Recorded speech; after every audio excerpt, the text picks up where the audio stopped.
Jangan lupa subscribe, like, komen, dan share YouTube TVRI Bengkulu. Dan nyalakan loncengnya ya.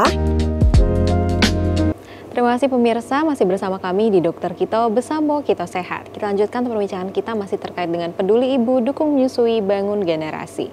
Mungkin boleh ya dok, kita langsung menjelaskan dengan slide ya, biar pemirsa Dokter Kito lebih jelas juga nih. Saya ingatkan lagi kepada pemirsa yang ingin bertanya, bisa melalui WhatsApp interaktif kami di 0811 10 13 210. Boleh langsung dok. Nggak bisa digeser. Ya. Ini sudah tadi. Nah, tadi sudah kita bahas dukungan dari rumah, dukungan dari tempat kerja. Ini mungkin dukungan dari tenaga kesehatan, gitu ya. Ya sayangnya di kurikulum kami, gitu ya, tenaga kesehatan, dokter, perawat, mungkin di bidan ada yang membahas tentang teknik menyusui, tapi tidak sedalam. Tidak komprehensif mungkin, sehingga memang belum semua nakes itu paham dan bisa mendukung ibu yang ingin menyusui dengan tepat gitu kan, sehingga setidak-tidaknya gitu ya, minimal yang bisa dilakukan oleh nakes itu adalah mengedukasi ibu, memotivasi supaya ibu itu bisa atau ingin memberikan ASI eksklusif, termasuk tidak menyarankan pemberian sufor, karena sebenarnya itu ada undang-undangnya yang melarang. Jadi ada kode namanya yang meregulasi tentang tata cara promosi produk pengganti ASI. Nah, kalau salah langkah, misalnya menyarankan atau sekedar mendapat sponsor gitu ya dari perusahaan susu formula dan produk-produk pengganti ASI lainnya, itu nakes bisa ditegur secara lisan, tulisan, bahkan bisa dicabut izin praktiknya karena dianggap tidak mendukung untuk program menyukseskan menyusui ini tadi gitu. Berarti nggak boleh ya dok menyarankan susu formula secara langsung kalau misalnya ibu tersebut memang memiliki masalah pada saat produksi ASI-nya. Susu formula hanya boleh diberikan sesuai dengan rekomendasi dari dokter spesialis anak. Jadi susu formula itu kan sebenarnya obat.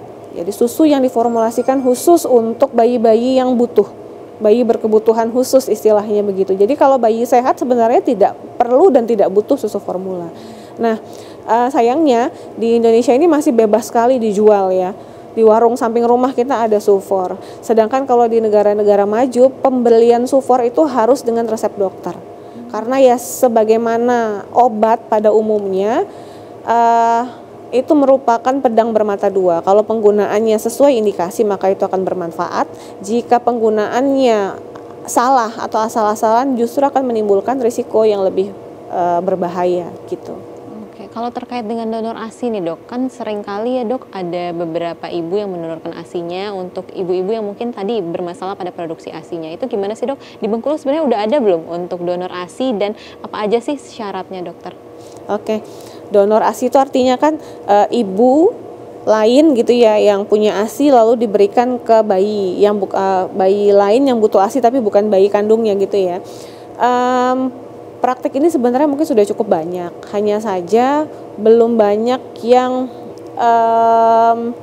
legal atau sesuai dengan rekomendasi yang seharusnya. Karena kita cukup harus berhati-hati, ASI sebagai cairan tubuh itu punya risiko membawa penyakit tertentu dari ibu, sehingga apabila tidak kita evaluasi lebih dini gitu kan sebelum memberikan ASI perah atau ASI donor itu kepada bayi, itu akan berisiko menularkan penyakit itu.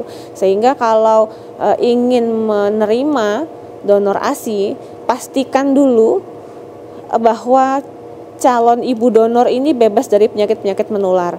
Minimal bisa diperiksa hepatitis B, kemudian HIV/AIDS gitu. Kemudian karena Indonesia ini masih negara mayoritas Muslim ya, terutama kalau ibunya itu Muslim, mungkin bisa dicatat dengan baik nasabnya, karena pemberian donor ini nanti akan berpengaruh ya pada nasab anak-anak ini di masa depan, kan kita nggak tahu nanti seperti apa. Pencatatannya harus jelas, harus lengkap begitu, sehingga ya misalnya ingin menerima donor ASI sih saya sarankan sebaiknya konsultasi dulu. Begitu. Oke, berarti memang ada beberapa hal yang harus diperhatikan ya dok, khususnya jika memang ada penyakit penyerta, jadi nggak boleh sembarangan ya. Betul. Kalau misalnya ada HIV/AIDS atau hepatitis B, pemirsa. Lanjut. Ya. Lalu mengapa Bengkulu harus peduli? Bengkulu ini diam-diam sebenarnya angka stuntingnya masih tinggi. Oh, masih banyak ternyata dok. Nah, salah satu pintu pertama ya untuk mencegah stunting itu adalah pemberian ASI eksklusif. Jadi kenapa? Karena ASI adalah satu-satunya makanan, minuman ya, sumber nutrisi bagi bayi yang paling baik. Jadi bayi yang menerima ASI eksklusif itu risiko dia mengalami stunting akan turun jauh sekali. Kemudian ya itu tadi, pemberian ASI bukan hanya sekedar memenuhi nutrisinya saat itu saja, tapi itu merupakan investasi jangka panjang, baik dari untuk fisik maupun emosionalnya. Karena tadi menyusui ke ibu itu bukan hanya jadi bayi menyusu langsung ke ibu bukan hanya akan menerima nutrisi saja, tapi dia akan lebih stabil secara emosional bayi-bayi, dan itu akan berpengaruh pada perkembangan emosinya di masa depan gitu. Kemudian memberikan dukungan pada ibu tadi ya, baik dari rumah, kemudian dari tempat kerja, kemudian dari fasilitas kesehatan, itu akan memberikan manfaat yang sangat besar. Jadi tadi kita mendukung ibu sesederhana kita memberikan ruang, misalnya di mall gitu ya, kita memberikan ruang menghormati ibu, memberikan ruang yang nyaman. Misalnya kalau kita melihat ibu yang terpaksa menyusui bayinya di mall, di tempat makan, mungkin kita bisa membantu atau memaklumi, memberikan pemakluman seperti itu sudah merupakan bentuk support untuk membangun generasi emas Bengkulu di masa depan. Apa yang bisa kita lakukan? Sebagai ibu atau calon ibu, kita harus banyak belajar. Kemudian percaya diri. Kalau kita sudah memutuskan untuk memberikan ASI, maka kita harus percaya bahwa diri kita mampu. Dengan mengumpulkan informasi sebanyak-banyaknya, belajar keterampilan menyusui dari tenaga profesional, dan buat support system tadi dari suami, keluarga, dan rekan kerja. Kemudian ayah, apa yang bisa dilakukan? Tadi hadir, bantu, beri semangat untuk ibu. Lalu dari tetangga, rekan kerja misalnya, dari komunitas, beri ruang dan tidak menghakimi, karena tidak semua ibu itu menghadapi problem yang sama. Bisa jadi ibu ini bukan tidak mau, tapi kondisi yang menyebabkan dia tidak bisa memberikan ASI. Nah, jangan sampai keluar kata-kata penghakiman dari kita yang akan menyakiti hati ibunya. Misalnya, masa sih tinggal nyusuin doang loh, masa nggak bisa, aku aja gini, misalnya gitu. Atau kok anaknya kurus, ASInya pasti jelek, misalnya gitu. Nah, sebisa mungkin ya, apalagi sebagai sesama wanita, support woman itu sangat dibutuhkan gitu. Lalu dari pemerintah dan penyediaan fasilitas publik ini yang sebenarnya masih jadi PR yang sangat berat untuk membangun sistem pendukung menyusui. KAI ya, apresiasi yang setinggi-tingginya untuk manajemen KAI.